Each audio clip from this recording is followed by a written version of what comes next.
Hello everybody, this is Daryl at hudsonscustommachining.com.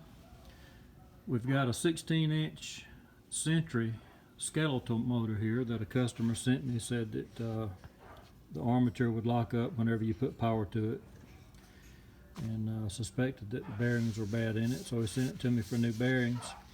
And I just took the end bell off here, and just looking at it with my naked eye, you can see that the bearings are worn egg-shaped,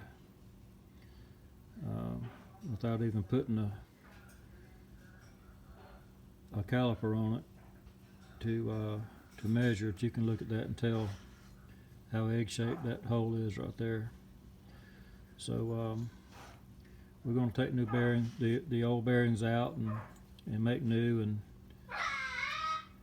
get this one fixed up for you again. So just a little quick before shot here, and we'll do a part 2 after we get it all back together and get it running again. So y'all stay tuned.